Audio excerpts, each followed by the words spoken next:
When emergency first responders were overwhelmed by Los Angeles County's most destructive fire yet, a band of surfers, along with their neighbors and friends, stepped up to defend their home turf in Malibu. Their devotion to home drove them to show up for their community during the fire and for years afterward. And now, a model they call the Community Brigade program could change everything, leading to more lives and more homes saved during the increasing wildfires across not just California, but the world. Join reporter Adriana Cargill from KCRW, NPR's All Things Considered, Crooked Media, and more, as she investigates a wildfire story that is not depressing, but is, in fact, a clear hope for the future. Listen now to Sandcastles, an award-winning podcast about home, how we create it, and why we fight so hard for it. Aluminum. It's everywhere, and we're going to need a hell of a lot more of it in the future. Aluminum is a primary ingredient in solar, wind, hydro, concentrated solar with the mirrors, bioenergy, the grid, batteries, hydrogen, and more. And that's just electricity generation and distribution, to say nothing of the consumer goods like EVs and iPhones and tables and buildings and airplanes, chairs, pots and pans, shutters on your windows, baseball bats, softball bats, picture frames, ships, trains, lamps, AC units, water bottles, and more. Great news, we already collect and recycle a hell of a lot of aluminum. Compared to, say, plastic, that's a huge win. Here's some news I wasn't previously aware of. The bit we haven't been able to recycle is 1, at scale, a lot, and 2, pretty hazardous. News I am currently aware of and excited to talk about today, some very young, smart folks may have figured out how to recycle more of that waste and maybe even power their whole operation from the inside out. Welcome to Important Not Important. My name is Quinn Emmett, and this is Science for People Who Give a Shit. In our weekly conversations, I take a deep dive with an incredible human or two who's working on the front lines of the future to build a radically better today and tomorrow for everyone. Along the way, we'll discover tips, strategies, and stories you can use to get involved and become more effective for yourself, your family, your city, your company, and our world. So look, we have to rebuild our entire economy to get to zero new emissions. No big deal. And then we got to go a little further. Big deal. Some sectors are already going to be far easier than others to decarbonize. And deep tech, heavy industry, is the latter. It's not sexy, but heavy industry is often, literally, the foundation for everything we do. Think about metals and minerals and concrete and steel and aluminum and more. I am, if nothing else, a wannabe nerd who understands about 50% of what these conversations typically include. I am here on Earth to extol the missions of people who give a shit. So when super nerds get together in a garage during a pandemic and maybe figure out a way to address waste from the materials that underpin our whole enchilada, I am in. My guests today are Rostam Refschneider and Julian Davis. Rostam and Julian are childhood friends and the founders of Hydrova, a new company that focuses on developing technology to repurpose waste byproducts of aluminum recycling that are typically landfilled into valuable commodities. Rostam is another one of those 776 fellows I've had the pleasure of meeting and sharing with you, and what these two are trying to do is so important. If you've ever watched a video about aluminum production or recycling, you should. They're on YouTube. It's like looking at a collection of rings being forged in the fires of Mordor. Finding a way to make that process more efficient, more circular, less dangerous for people and the climate, and just in time for us to need much more of the product, that's a story I've got to share.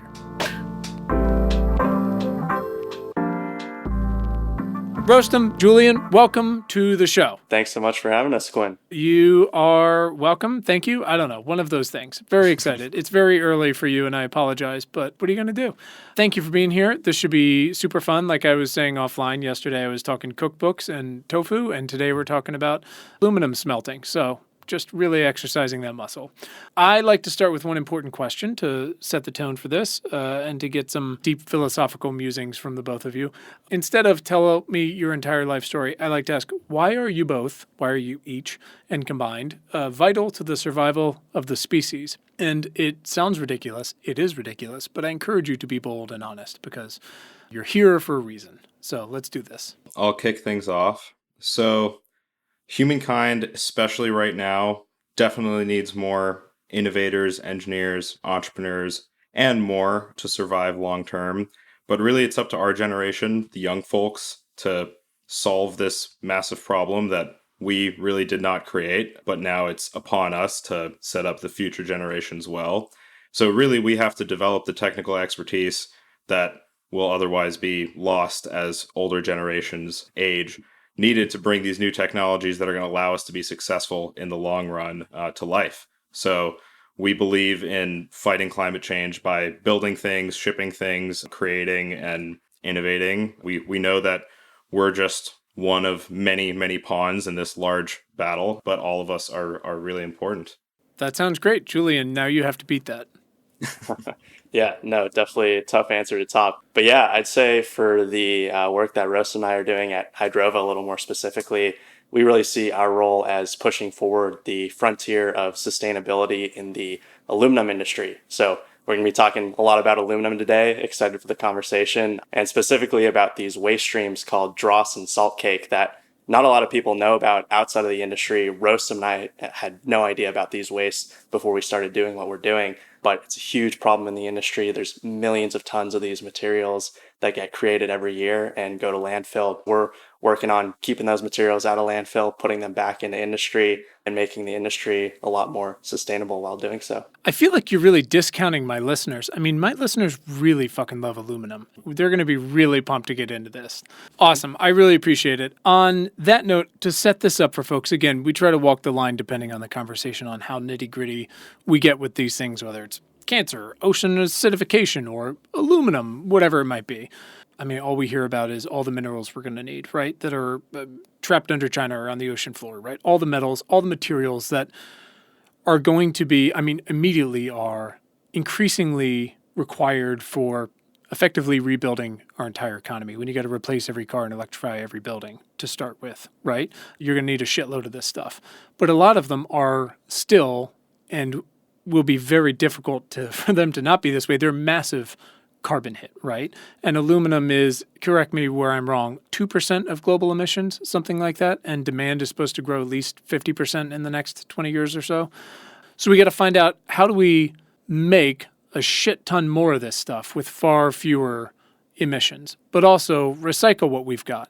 Let me ask you this, and I know I said I wasn't going to get into your entire life stories here, but folks come on the show, whether it's incoming calls, outgoing, whatever it is, because they or someone they love has been directly affected by COVID or sea level rise or mom died of cancer or blindness or hunger. How did aluminum hurt you? Why aluminum? I'll first talk about aluminum in general and then tell the story of how we got into this. Sure. Looking at aluminum overall, a lot of other industries, I think, could learn a lot from aluminum and emulate some of the awesome qualities of the aluminum industry. I'll touch on the second part of what you said about recycling. So recycling aluminum is one of the awesome ways that we can prevent a lot of the emissions that make up that 2%. Aluminum is super recyclable, takes 95% less energy to recycle aluminum than produce it from bauxite, which actually means that it takes like also 95% less emissions. And that's awesome. So we prioritize recycling in the US. We're actually really good at recycling. Over 75% of the aluminum we make is from recycled, sort of recirculated aluminum. So that's awesome. And other industries could definitely learn from that. But what Julie and I didn't know about before we got into this was the sort of inherent waste challenges that come with aluminum recycling. So when you're talking about recycling scrap, like old cans, old car parts, you can imagine melting all that stuff down. It's not a perfect recovery process. You get a lot of aluminum back, but inevitably you also get this other waste byproduct called dross. It's sort of this like hard layer that forms at the top of the bath of molten metal and gets skimmed off. And aluminum gets recovered from that, but all of the other stuff ends up going to landfill. Julian and I, while we were still students, Julian was at Georgetown, I was at MIT, although we were collaborating because it was during COVID and we were both remote from San Diego. It was while we were working on aluminum water reaction for hydrogen production, actually, that we realized there's this massive waste challenge in the aluminum industry that we could finally actually help solve. Basically, like on a per unit basis, the waste is pretty small, but the problem is we make a fuck ton of aluminum, right? And so scaled up, it's just a shitload of waste, right? Exactly. When you recycle, say, 1,000 tons of aluminum cans, you get the majority of that material back. Like over 75% of that is aluminum that you get back.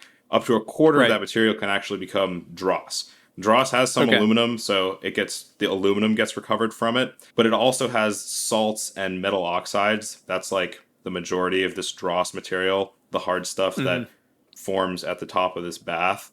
And so that's the stuff that when it gets skimmed off is not actually useful to recycle, ends up going to landfill. So just because we recycle so much aluminum in the US, which is great, and we should be recycling as much as we can, we also produce a lot of dross, and millions of tons of this stuff end up going to landfill in the form of salt cake. Got it. So, Julian, when you guys discovered what the hell is this stuff we're skimming off here that's otherwise going to waste, I guess what about it made you go, we should do this? Is it the scale?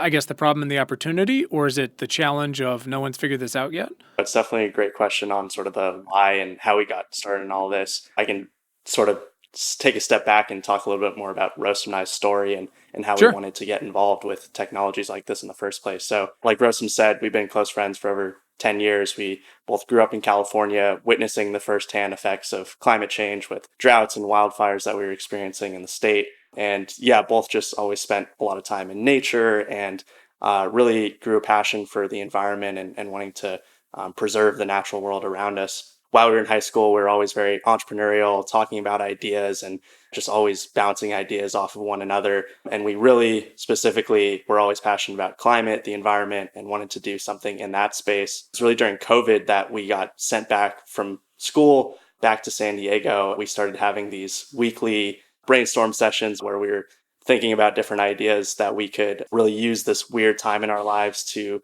start working on something. And yeah, it was during that time that we were initially starting looking at hydrogen production, and sort of tangentially it was related to aluminum because we were using the aluminum water reaction. And then once we realized this waste problem and learned about it, we just got so excited and fascinated by it because it's something that we had no idea about. We feel like most people have never heard about, but it has such a huge impact in terms of waste volume being generated. I mean, for comparison, in the US alone, there's a little over 1 million tons of salt cake alone that go to landfill every year. And there's around 20 million tons of plastic that go to landfill every year. A lot of people have heard about plastic and the problems with plastic waste, and that's a huge challenge in its own. But not a lot of people have heard salt cake or dross before. So I think that's what got us really excited and what keeps us super passionate about the work we're doing. But let's take a further step back. So you guys get sent home from school, like everybody all over, they're like, shut it down. We'll figure out remote classes. A lot of folks learned how to bake bread. I attempted to teach preschool to my small children who had no interest in listening to me. Like the power leverage went out the window. I know it started with a sort of a different experiment, but different schools, like, what the hell were you two doing? Were these class assignments? Like, again, like, how did we literally get from go home, we'll call you later when we figure it out, to doing this in the garage in what I assume are like Breaking Bad suits? Like, what was actually the opportunity here? It was through a program at MIT called the Sandbox Innovation Fund. It's an awesome program that gives sort of no strings attached seed funding to students with ideas to pursue companies. They give up to like $25,000 in funding, but staged sort of as you make progress. So it was at the end of our junior year when COVID hit and we got sent home right before that junior summer. That junior summer was when we were kicking around the ideas and thinking about applying to the program. And then finally we decided, okay, let's go for it. Let's do this as our big summer project. Applied to the program, got the initial, I think it was like $5,000 of funding, showed some initial progress through the summer. And then in the fall of our senior year, things were still completely remote. We applied for even more funding, got the rest of it. Now we're alumni of the program. They supported us all the way throughout graduation, and it's just been an awesome community to be a part of. That was what really enabled us to do things remotely, not on campus using any of MIT or Georgetown's resources, together while we were at two completely different institutions on the other side of the country. Okay, that makes a little more sense. I have to assume, though, and I was watching yesterday videos of aluminum being made and recycled and all this stuff. YouTube, what a great place. $5,000 doesn't go so far. Tell me about how you're building out and managing the funding of these sort of experiences. I'm interested in the technical side, of course, but also just because, and we'll get to sort of how you got hooked up with 776 and things like that. But there's more and more opportunities like this, whether it's grants or fellowships or funding or whatever it might be. And sometimes they dilute your equity and sometimes they don't, whatever it might be. But I'm interested in folks who are listening and engaging with these things or potentially seeking them out, understanding how best to utilize their ideas and prepare them to apply for these sort of things and then to show their work, but then also how to manage it in an intelligent way. $5,000 isn't that much. Even $25,000 isn't that much when you guys had to build. Yeah, I mean, this is hard tech. This isn't like people are like, we're going to build software for your company to track their carbon offsets. Like, great, hard, but I mean, come on, this is real shit. So how does that actually work in practice? We used that initial funding to set up a sort of lab space remotely here in San Diego. And we've always been super scrappy. So we made that $25,000 go a long way and really, really stretched it. We were essentially doing pretty small scale lab experiments, capitalizing on trying to do things at a small scale and make learnings and advancements that way. So we were able to sort of demonstrate what we needed to demonstrate at that scale to then go and raise a little bit more funding and scale things up larger. So now we're working with pilot partners to be able to actually do things at a larger scale. Back when we were working at the lab scale, we would be dealing with grams of material. Right now, we're doing a pilot with California's largest aluminum recycler, dealing with 5,000 pounds of material at a time. It's really with working with these partners that already have massive facilities up and running that we're able to go from that lab scale to pilot scale. I'll pass it off to Julian to talk a little bit more about the business progress we've made since that grant and now. In the early stages, it was all about being scrappy, super efficient with resources, could tell a bunch of stories about ways we found creative solutions to avoid spending thousands or hundreds of thousands of dollars and only spend tens of dollars, maybe a story for another time. In terms of where we're at now, so after getting that grant funding from MIT, we're still sort of in the experimentation stage while we're still students. And then we graduated and decided this is something we really want to go for full time. We saw a really exciting opportunity. We're working with some of these aluminum manufacturers who are excited about it and just know firsthand how big of a problem that this waste is. And we're having to deal with sort of the financial impacts of managing it. Right now, we're doing a pilot, like Rosta mentioned, with TST Inc. They're the largest aluminum recycler and manufacturer in California. We've brought on some amazing chemical engineers to the team to be able to help us sort of in that build out stage. Just moved into a new R&D facility in Orange County. And to be able to support all of that, of course, being in hard tech, having to, bring on talent and so on, you're going to have to raise funding and be able to support yourselves. And so we actually were able to raise some VC funding from some angels and VCs. And then we just brought on 1517 Fund as one of the investors in our seed round. So that's sort of the most exciting recent update. Okay. Two things. One, I'm sure you're really tied to your company name, but no one's worse at puns than I am. But if you're not calling this thing super scrappy, I feel like it's a failure. I mean, we're talking about aluminum. Two, talk to me about, because folks are starting to understand the difference between, and it's controversial, whatever, between something like carbon capture and CCS, right? So you've got carbon removal. The mechanical version is the big facility with the fan sucking it out of the air straight up, right? And then whatever we do with the output, whatever, there's 40 different things. You've got something like CCS, which a lot of times is like strap on, put it on coal. There's a climate tech company now that has invented, you can strap it onto trucks,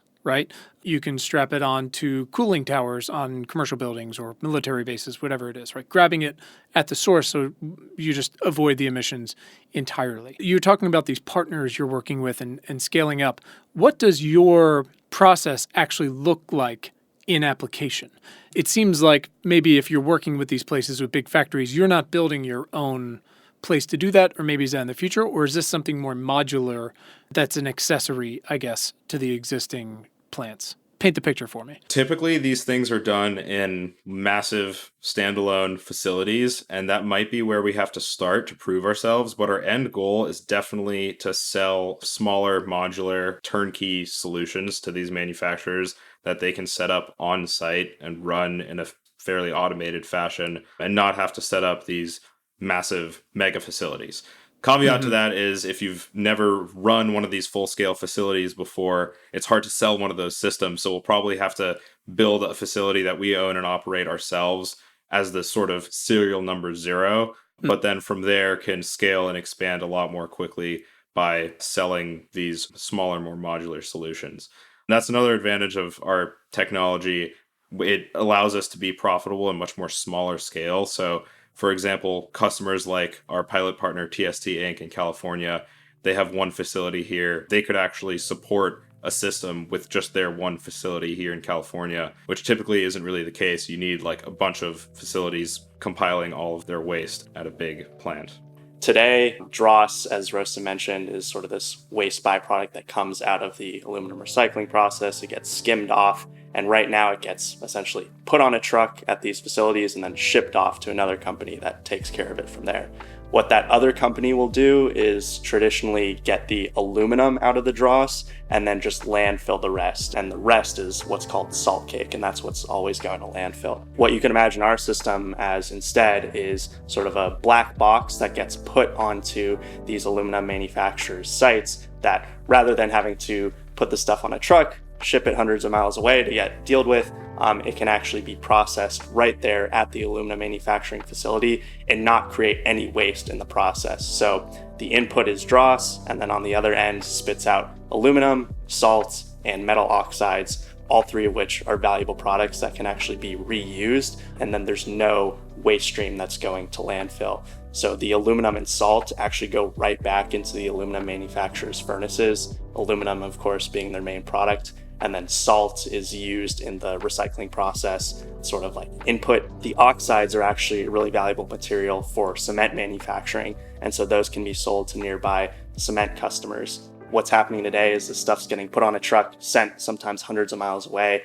Our solution can really be put on site as sort of a bolt-on solution and create these valuable products without putting anything in landfill. That's super helpful. I appreciate you both painting that picture because, again, not my ball game. A couple things. From what I understand, these byproducts are historically fairly hazardous. Is that correct? Yeah, so when you store salt cake in landfill, it can cause a lot of problems. It can be a reactive material that creates explosive, flammable gases that have to be managed. So there's been like explosions and fires in the past. EPA has come in and introduced regulations that make landfills have to do all sorts of protective measures, isolating the waste from other waste and covering it with liners and things like that. It depends on where you are and what your local sort of jurisdiction mandates. But yeah, it's just been a traditionally really difficult material to handle in the past. Every time one of these landfills has big problems, the regulations get more and more strict. So we only see that continuing in the future. Okay, that makes sense. So you guys, it seems like are, and I mean this with the highest compliment, but it seems like you're not producing necessarily an end-use product. Is that correct? You're kind of like a processing middleman. Instead of it becoming waste, you're processing, and it sounds like some of it feeds right back into the factory, the aluminum and the salt. But then for the rest of it, is there a marketplace for that product? Are there already buyers for that sort of thing? How does that work? Yeah, our system is really to allow those materials to be separated out and recycled. So today, the aluminum is usually getting taken out, but then the salts and oxides are not. That's what's going to landfill. By recycling those materials instead of putting them in landfill, we're actually able to prevent new salts, new oxides from being sourced and going into those manufacturing processes instead. There's end customers for all the materials. The aluminum and salt get reused right by the same manufacturer that makes the waste, which is awesome. Creates a great circular economy right there on site.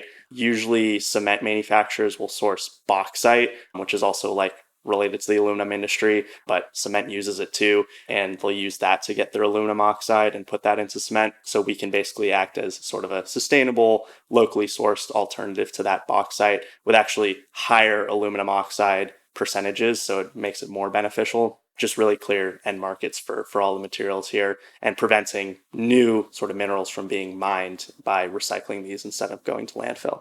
Yeah, no, that's certainly cutting off and making it a much more circular process, especially at the site, is fantastic. I mean, if it's 1 million pounds a year of these byproducts put into landfills, hazardous, makes other things go boom, and the EPA gets very sad.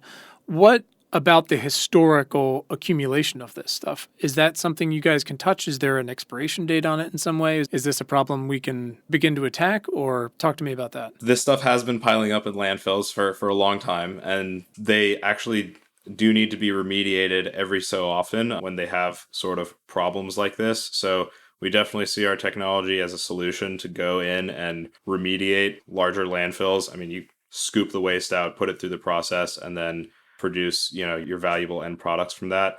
We could even potentially have a sort of mobile system that we take from landfill to landfill and remediate them. But the place that we're starting is with sort of the more point source capture, you could say, with the waste coming off of the furnaces. Sure, that makes sense. At what point do you start to engage further? And I know you've said you've raised from some angels and VCs.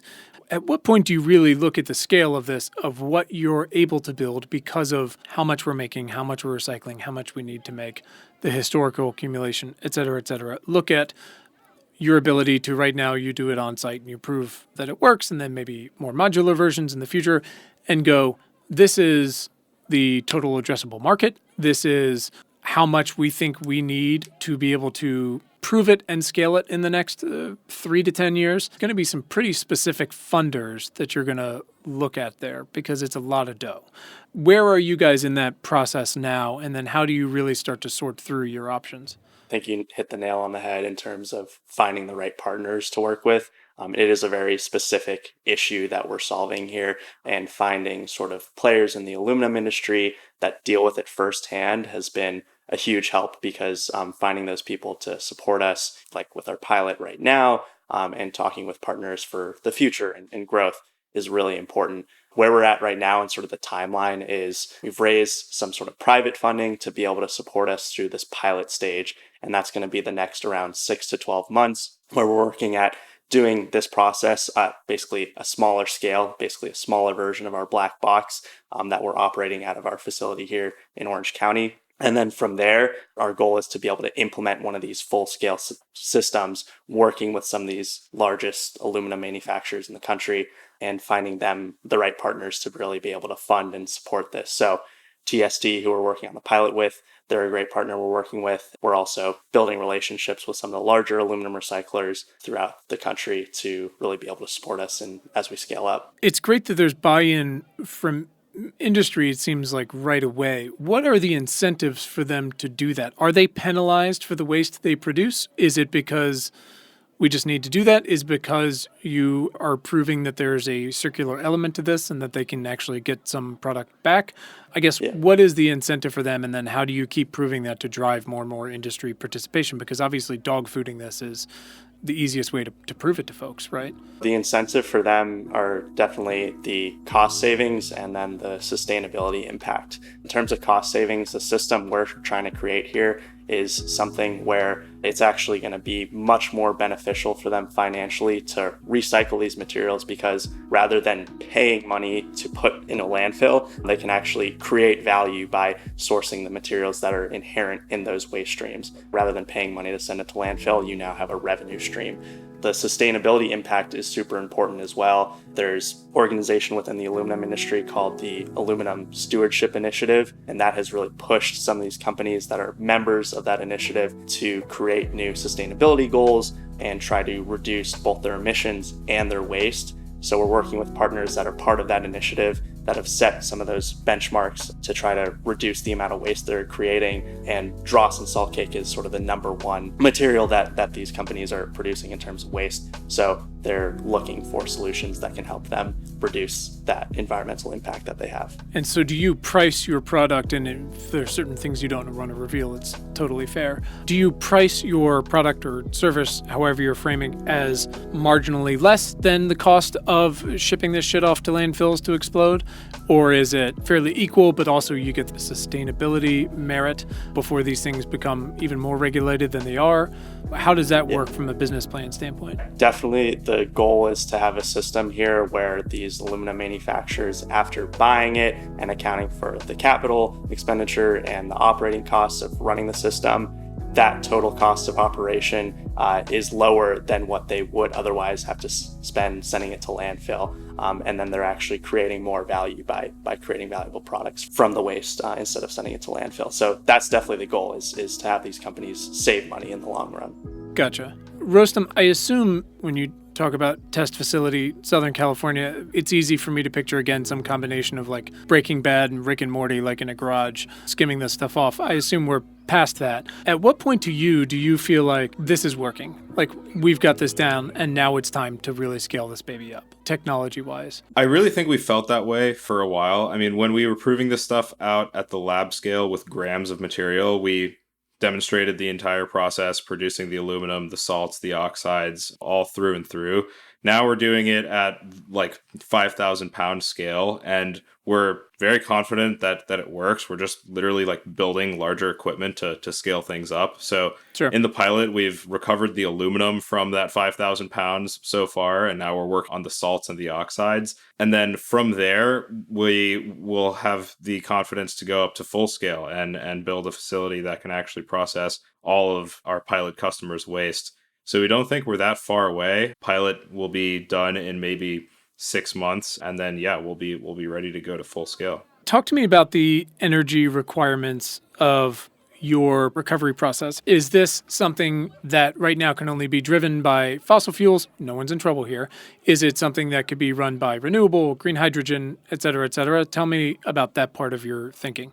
Yeah, actually really glad you asked. So the process requires energy mainly for one step. So recovering the salt requires like evaporating off a ton of water. That's just the nature of recrystallizing salt. It inevitably is a energy intensive process that like is the vast majority of the energy of the process. Everything else is just minor electricity demands for like pumps and motors and stuff.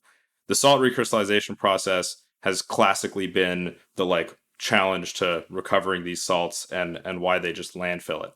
That's why what we were researching at MIT comes in handy, because we were researching hydrogen production through the aluminum water reaction. So what we realized is that any aluminum left after aluminum recovery in this dross is actually an ideal sort of source of aluminum for this reaction to produce, call it green hydrogen. I mean, we don't really know what to call it because it's not through electrolysis. It's like a new kind of hydrogen, but this clean hydrogen that you're producing can be used to actually power the salt recovery process and cleanly power it in that. So that's one of the huge sort of innovations that we've also filed some patents around and are super excited about. It seems like you've sort of stumbled on a way for it to, at least in part, use one of the byproducts to power itself somewhat? Is that, am I totally off base there? Exactly, yeah. How we initially got started in this was studying how we could just produce hydrogen from aluminum. Okay. But there's not enough aluminum in this waste to produce enough hydrogen where we'd be bottling it up and selling it. As the primary product. Yeah, right. So it's not like an end product that we're selling, but there is enough, however, to power the process itself and run at a much lower sort of energy consumption, which is a huge advantage. I mean, I think that's such a lesson onto this entire movement in a lot of ways, right? Which is like, it's not black and white. Just because you can't get enough hydrogen out of it to become like a hydrogen producer, manufacturer, whatever it might be, like you said, green hydrogen, clean, whatever the hell everyone wants to call it, doesn't mean it can't be useful in some way, right? It is there, and how can those things be applied? And when we look at solar's incredible. In many places, cheapest energy of all time already, right? All we got to do is scale the shit out of this and use all this rooftops and land where we can, or concentrated versions, whatever it might be. But solar's just not very efficient. It's like wildly inefficient when you look at, as opposed to like the intensity of fossil fuels, whatever it may be. But every degree that we improve on that is, again, if you scale that up, just like if you scale up the entire footprint of aluminum, it really does matter, right? If we can get 2 to 4 extra percent from 22 to 26 or whatever, that's a massive difference for world energy production, right? And it's a massive win for land use and for water and for the aluminum that we need for solar PV, right? I try to look at these things. It's the same way as people go, oh, well, if we're over 1.5 degrees, we're fucked. And it's like, well, one, we are. And two, it's like, no, every 10th of degree matters, right? Every one of these wins that we get matters. And so if you guys have found not only a way to make this stuff not go to the landfill, but identify little parts of it that can be reused, the more we can prove out these circular methods, economies, however you want to frame it. Again, I feel like it'll inspire more folks to look at these things in a more nuanced way, hopefully. Does any of that make sense? Did I black out? No, absolutely. We totally resonate with that. That's exactly sort of what happened here. I mean, we realized this hydrogen isn't going to be able to replace electrolysis, but what it can do is enable us to solve this huge waste challenge in a really efficient and smart way. We're super excited about it. Well, thank you for solving everything. We really appreciate it. Tell me a little bit more. Again, I want to take a real step back because I don't want to ignore this because I know it's kind of how we got hooked up. Folks, whether they're on this journey, whether it's organizing or hard tech or software or whatever it might be, how you get hooked up with groups like 776 or MIT, where are the best places to look for those opportunities? When are they most advantageous? When are they not? And would you do it any differently, I guess? And I know you're still early in your journey, but would you go on those processes or engage with different groups any differently than you did along the way? I'll take it in sections here. Please. It was a 12-part question. The best places to look are sort of through your network. The amount of people that you can reach through a few degrees of freedom is pretty incredible, and a warm intro goes a lot farther than a cold outreach. But cold outreach also does work. We've been at this for 2+ years. We have sent a lot of cold outreach emails, and the vast majority of them don't get responses. But Sure. The very, very few that do can end up being just as fruitful as a warm intro. I don't think we would have done anything differently. We've really, really enjoyed all of the programs that we've been a part of, and they've all really been instrumental to our success. The timing of it was like sort of building off of Sandbox after graduating from MIT. And then we did another sort of pitch competition, a couple of other accelerators, another one at Georgetown, another one at MIT. Then we connected with 1517 and 776 sort of at the same time. I guess it's now hard to remember which one came first, but it was right around the same time when we connected with 776. I became one of the 2022 Climate Fellows, which is awesome and helps us maintain our very scrappy sort of startup lifestyle. And then 1517, the team that started the Thiel Fellowship as well to lead the seed round, has been also awesome. And yeah, really happy to be working with both groups. Interesting. So what are next steps for the business? Ignore for a moment the mechanics. Who are we hiring next as this thing starts to prove itself out? Is it people to help you capitalize on this thing? Is it people to help you iterate on the product itself? Is it relationship managers with the industry? How do you scale the actual business up from here? We're looking for more engineers to bring onto the team to really help us scale up what we've proven in the lab to a larger system, and that's what we're working on now. So always looking for amazing engineers, people with specifically chemical engineering expertise to help us sort of grow and expand our capabilities. I'm not sure how many of your listeners are from within the aluminum industry, but definitely folks who are familiar with the problem and really passionate about it. Or maybe they've never heard about this stuff in the first place and just are interested in the story. Definitely just looking for passionate people who we can sort of bring on and help us expand our impact and our reach so we can get more customers involved. I'll add on to the hiring plug. We're going to need to hire a construction manager as well to build our first full-scale facility soon. So anyone listening, definitely reach out. Let me ask you this. I was going to ask you if these chemical engineers that you're on the hunt for, if they would require some sort of explanation. Hey, here's how we came up with this really cool thing that's never been done. Do you need to retrain their thinking or their processes in some way, wherever they're coming from chemical engineer wise? But it made me step further back and ask, what was the particular innovation here? Why hasn't someone cracked this before? If we've been putting 1 million pounds of aluminum waste into landfills for so long. The specific sort of innovation that we brought forward was really the hydrogen aspect. The recycling has been demonstrated before, and that's awesome. We don't have to reinvent a lot of these individual chemical engineering unit operations, like salt recrystallization, for example. That's been done before. We don't have to reinvent that from the ground up. But the fact that we're able to do that efficiently without using too much energy by producing hydrogen and stringing together the process in this sort of unique way that we have that's really the key innovation that's enabling us to recycle this waste really, really efficiently. It's also been the motivation sort of increasing as these materials have become more regulated and harder to deal with. It sort of prompted some of these aluminum manufacturers to look towards alternative solutions like ours, to look towards actually repurposing materials. And the economy has also pushed that forward as well. The price of aluminum has gone up significantly. The cost of the salts that we're producing and recovering from the waste, it's a mixture of sodium and potassium chloride. And potassium chloride specifically, the price went up like 3 times in the last year. These materials are becoming more scarce and important for us to preserve and recycle. And that's sort of creating a real economic driver for these companies to say, hey, maybe we shouldn't be putting this stuff in a landfill anymore and actually recycling it. So it's sort of all these things that have come to a head at once, and the timing's been really key, that we see it as being really opportune for companies to look towards solutions like ours. Very serendipitous timing with all of these things happening at the same time as us realizing that we could sort of do this hydrogen production aspect and lower the cost of recovering these materials. So it pushes the scale in our balance on both ends of it.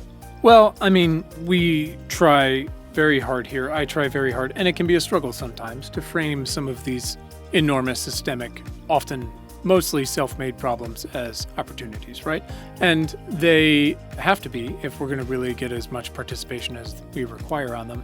But history is also littered with these serendipitous examples, right? I mean, yes, it was, how to phrase this correctly, lucky to have this sort of pandemic in 2020, 2022 as it continues, in the sense that so many people, not everyone by any stretch, were able to distance and work from home, things like that.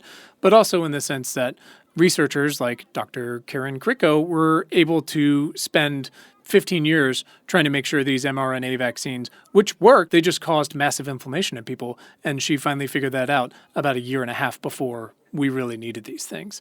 And so it's like, hey, great, you solved it. What's the application for it? And it turns out everyone on the planet. You can call yours serendipitous, but it's a lucky moment, I guess. But that doesn't mean there hasn't been a lot of work going into it. And that's why I'm also, again, curious about, like with the mRNA vaccines, we kind of take a step back and go, okay, they're not perfect, they're fantastic. And this is a really fascinating, the mechanics of it, the product of it. And you take a step back and go, what else can we possibly address and if not solve with these things? And that's why I'm always so curious about sort of the historical accumulation of these byproducts. It's going like, yes, let's make sure it works and let's build your big factory and maybe the more modular versions, but also like, how do we start attacking the piles of this shit that have piled up for so long? You know, what's the bigger scope? I'm trying to help you with your TAM here, guys. To add to that, I felt bad correcting you, but it's actually 1 million tons in the U.S. alone. 1 million tons? Did I say pounds? Jesus Christ. Yeah, it's like a so school bus. No, it's 1 million more. tons. Running on fumes here. Fascinating. This is all exciting. What is your biggest obstacle? Where do you possibly fail in the next couple of years? In deep tech, it's always like physically erecting equipment is the hardest thing. I mean, we've proven the process. The process is not like some like moonshot that we're hoping eventually works out. We know that it works. It's now a matter of finding the capital, the people, the space, and the customers to actually build these large scale facilities and like physically erect the equipment. We have to be delusionally overly confident as entrepreneurs that we'll be able to do this. So I say that we're very confident that we'll be able to do this. But I think that's going to be the biggest challenge is, as you know, young recent college graduates, to go build a massive chemical plant. Yeah. Good luck. Julian, what about you? Where does this all come crashing down? Like Rostam said, I think it's really in the scale up and sort of finding the right partners and financiers to help us do what we're doing.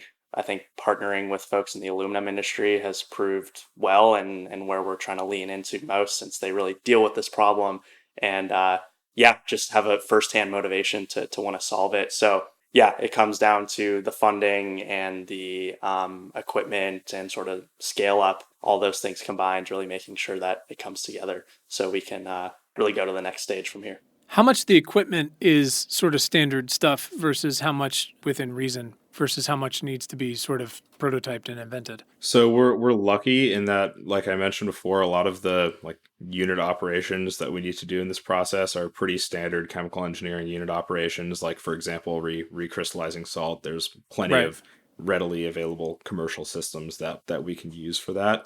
And then the custom aspect is like, okay, powering that via the hydrogen that we're producing. There's definitely some things that we're going to have to prototype and sort Hmm. of customize on that aspect. But no, in general, the process is definitely, we're lucky that it's able to be sort of pieced together via a lot of well-developed technologies. That's fantastic. My question is, if it process has been provable, your recent college grads who have to build chemical factories, all of these things, the pieces are fairly standardized.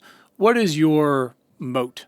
I guess what's preventing sort of big aluminum from doing much of this themselves instead of just partnering with you guys? It's really like Rostam said, like each standard unit operation is relatively off the shelf in what we can source. And there's a few custom aspects that we need to sort of in how we're connecting them. But it's really the combination of these steps that's never been done before in the sort of unique pattern that we're doing. And that's what we're in the process of patenting is sort of that overall process. And also working with these specific materials, the dross and salt cake, and how they impact those systems, sort of what specific customizations we need to introduce to those systems. That's all brand new and needs to be sort of innovated around. That's where our moat comes from and why we're in the process of patenting all of this. On top of the just sort of research that Rose and I have both like specifically been doing over the past 2+ years, really understanding the nitty gritties of the problem and building a sort of a dedicated team to be focused on this. Because for a long time, the industry sort of saw this material as we'll just landfill it and not have to worry about it again. And that was just what was standardly done. And it's really this timing and with sort of increased regulation, increased realization of sort of the value of these materials that's made these companies think otherwise, but they haven't really spent the time working on the technology. That's really what we're focused on here at Hydrove and what makes these companies really want to partner with us. That makes sense. I mean, hopefully then it becomes a process where they can continue to not have to think about it. And you Exactly. yourself Yeah. become sort of the patented off the shelf option, which is, hey, we're spitting out this waste like everybody else. Who's the people who just come in and take care of this stuff? It's kind of like a food truck. They pull in, they make all this delicious food, and then they leave. And you never have to worry about making it or cleaning up or anything like that. Definitely. The food truck of the aluminum industry. There you go. New slogan. You're welcome. Super Scrappy, the food truck of the aluminum industry. We've talked a little bit about working your way through these programs and fellowships and grants and things like that. Any of our chemical engineer listeners who would like to just jump right in, any other ways for folks to get involved, whether that's on the policy side, is that a state side or federal level, or are you raising money again soon, things like that? What are specific ways folks can get behind this important mission? Yeah, like we mentioned already, looking for great folks to bring onto the team. Also, always looking for great investors that we can have support us in our journey. On the policy side, that's really important as well. California has sort of been one state leading the charge in terms of regulating these materials, make it sort of more important for these companies, these aluminum manufacturers based here in California, to find sort of better solutions than just landfilling. We think other states can follow, and folks that are in leadership positions there, you might have never heard about this issue before. We'd love to talk to you and sort of explain the problems with dross and salt cake and make it a more important issue, both on the state and the federal level. I think that conversation is going to be really important as we move forward. And you might not have this information in hand. Sorry, Rostam. I just want to clarify for folks again, so, listeners all over, how widespread is aluminum, both production, recycling, and these landfills when you're looking at sort of all 50 states? Is it centralized? Is it scattered? Is it kind of everywhere? Just so I get the scope of it and people can really understand if someone's working on state policy and they're like, fuck, I don't know. Do we have aluminum recycling? It is kind of centralized in the like Midwest region, from states like Kentucky, Tennessee, up to like Ohio, Indiana. That area has a really high concentration of aluminum production. But you also need to have facilities in places like California, in places like Washington, in Texas. There are also aluminum recyclers out there, because it doesn't make sense to ship your scrap all the way back to the Midwest and then ship the aluminum back. it just makes more sense to recycle it right there and not have to move it around so much. So that's why we have aluminum recyclers actually all the way out here in like Los Angeles, out on the West Coast, who are our pilot partners right now. So those types of companies definitely exist everywhere, but there's a huge concentration in the Midwest that I mentioned. If you're a policymaker in Ohio, you might already be familiar with dross and salt cake and landfills. Actually, you might be one of the few. Definitely policymakers can get involved. I'd also say if you work at a large company, look at the sort of embodied materials in your products. And this can go beyond aluminum too. Aluminum is just one example. There's all sorts of different materials, but you can look at where is that aluminum coming from, what facility is their process sustainable, how much waste are they producing, things like that. And then also just, in the day-to-day, just recycle as much aluminum as you can, of course. Awesome. That's fantastic. So listen, this has been a delight. I don't want to keep you fellas too long. Got a few last questions we ask everyone, if that's all right, and then we'll get you on out of here. Yeah. Sounds good. Sounds Okay. great. When was the first time in your life when you realized you had the power of change or the power to do something meaningful? And it could be very small. It could be running for class office in fourth grade, or it could have been last week. I'm curious where you were like, oh, listen, I can move the needle a little bit. For me, it was in high school. I got involved in this program called Resurf, which was basically bringing surfing programs and donated surfboards and wetsuits to kids who couldn't afford them, but really had always wanted to surf. It was really sort of simple act of just going around asking friends, like if they had old surfboards or old wetsuits that they weren't going to use anymore and would be interested in donating. And seeing people just say yes to that and be willing to help the cause and be able to support these kids, that was really incredible, and just showed me, my actions could have an impact. I could actually go out and motivate people to do something. And yeah, that really inspired me to be working on stuff in the impact space today. That's awesome. There's nothing like seeing folks get out there for the first time, especially ones who were either told or unable to get out there in some way. That's super cool. Yeah. Roast them. Julian's Resurf program was awesome. I can attest firsthand. For me, so in high school, I was more into skating than surfing. A lot of my friends were downhill longboarders, which is like an extreme form of skateboarding where you bomb a hill going really fast. And there's this problem that we all had, was carrying around a skate tool. So me and my friend came up with an idea to produce this like product that incorporated the skate tool into a glove that you always had to wear.